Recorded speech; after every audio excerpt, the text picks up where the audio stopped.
En la guía número 6 vamos a trabajar acerca de ejercicios de aplicación de tipos de estructura de programación. En ella vamos primero que todo a hacer la lectura acerca de por qué son tan importantes los diagramas de flujo.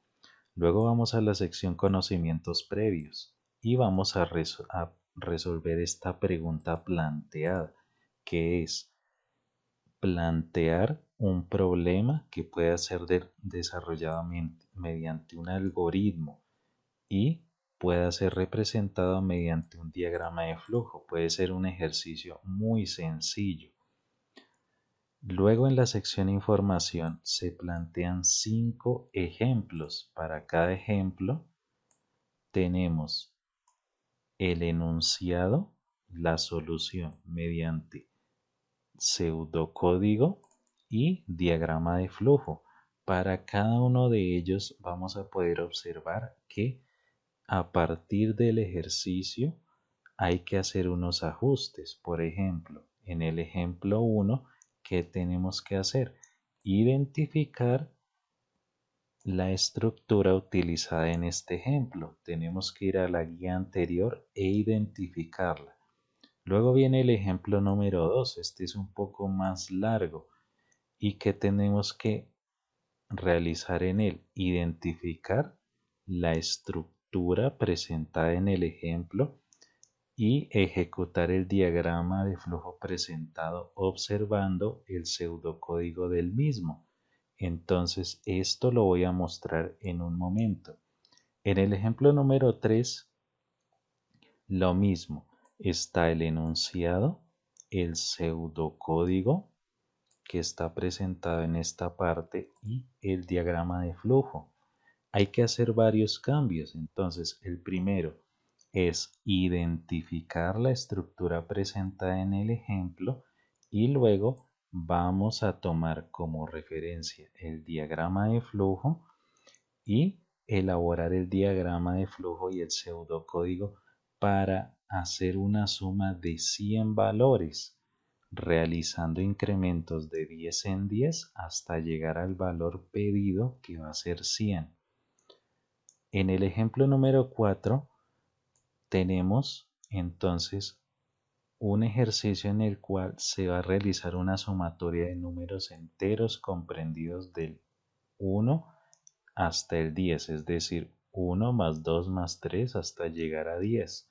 Tenemos el pseudocódigo y a este lado tenemos el diagrama de flujo. Hay que resolver estos tres numerales. Entonces, ¿qué vamos a hacer? Para que la suma vaya de 5 en 5, antes estaba de 1, 2, 3, ahora es de 5 en 5 hasta llegar a 100. Y luego va a ser de 2 en 2 hasta llegar a 100.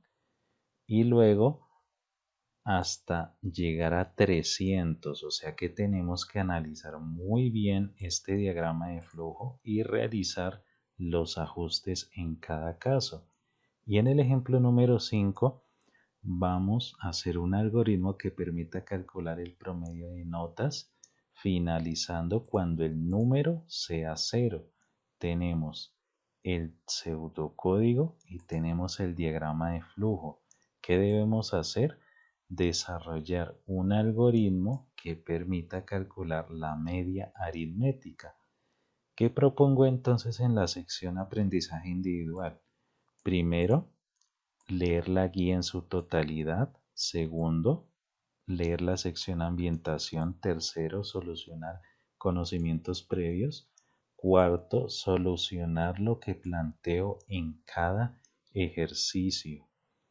Quinto, para cada ejercicio, pues, si se solicita elaborar el diagrama de flujo y el pseudocódigo y como sexto punto, presentar la evidencia. A continuación voy a explicar cada uno de los ejemplos presentados. En el primer ejercicio nos pide que determine si un valor es positivo o negativo, siempre el inicio y el fin. Primero, ¿qué se hace? Se ingresa el valor. El trapecio es para ingresar el valor. Viene la decisión. Entonces, ¿qué nos pregunta? Si el número es mayor o igual a cero. Entonces, si es por ejemplo, trabajemos con el número 5. El número es mayor o igual a cero, es verdadero, que va a ser positivo. Si fuera menos 3 sería falso, o sea que el valor es negativo. Recordemos que los números mayores o iguales a cero son, por ejemplo, 0, 1, 2, 3, y los menores son menos 1, menos 2, menos 3. ¿Qué sucede? Que ingresamos el valor.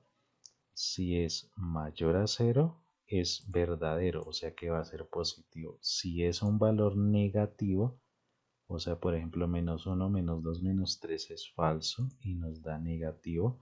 Luego muestra la respuesta y fin del proceso.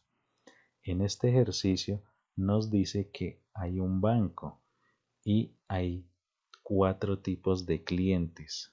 Los clientes tipo 1, tipo 2, tipo 3 o si no otro tipo, que sería el tipo 4.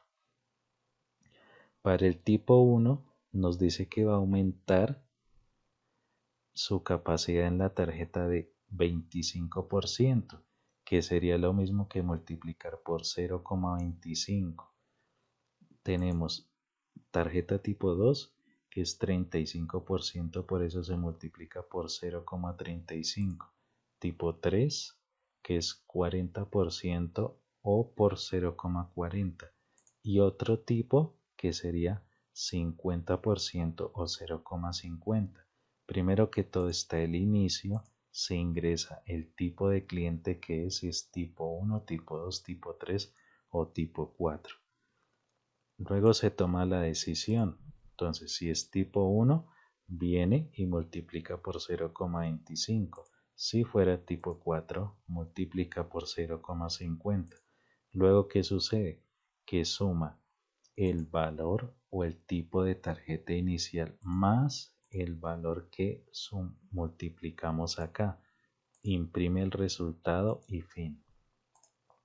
En el ejercicio número 3 vamos a tener el inicio, pero acá tenemos el fin. ¿Por qué? Porque es un ejercicio mientras que vamos a hacer sumar 10 cantidades y utilizando de un ciclo mientras.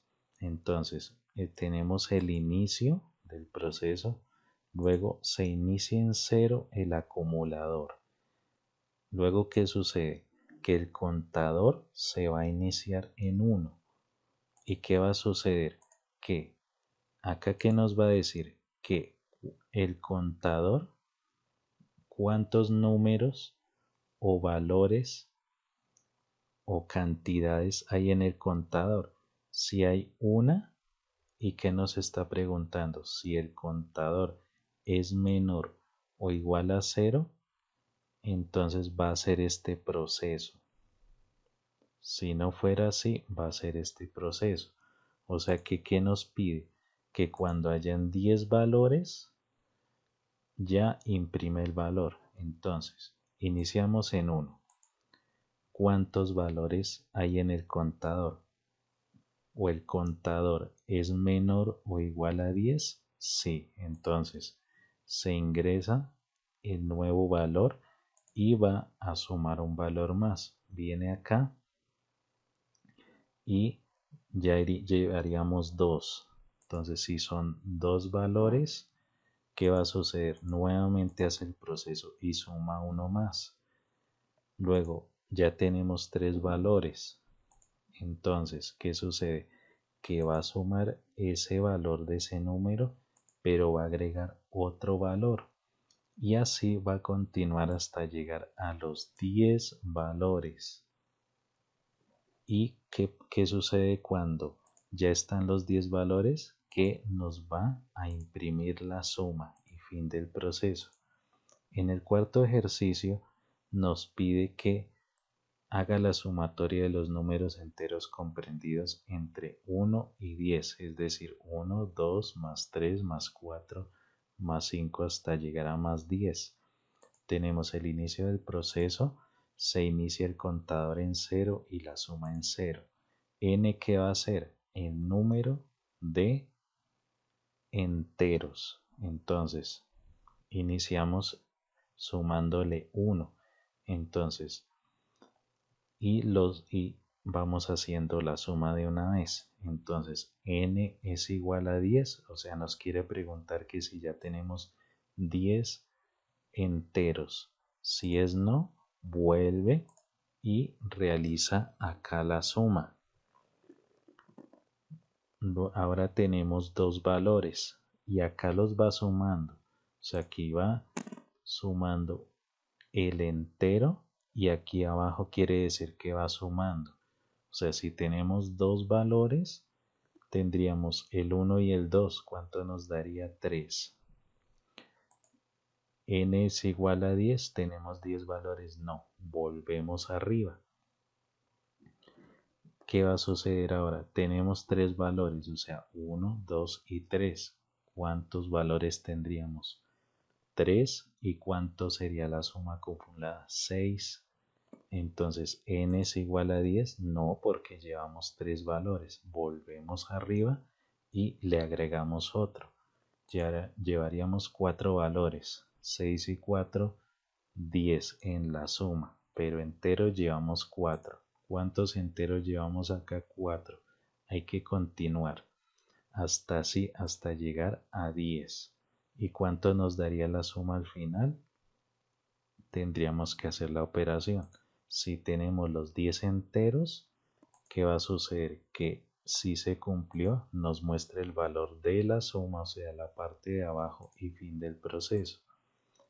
Este es algo similar al anterior.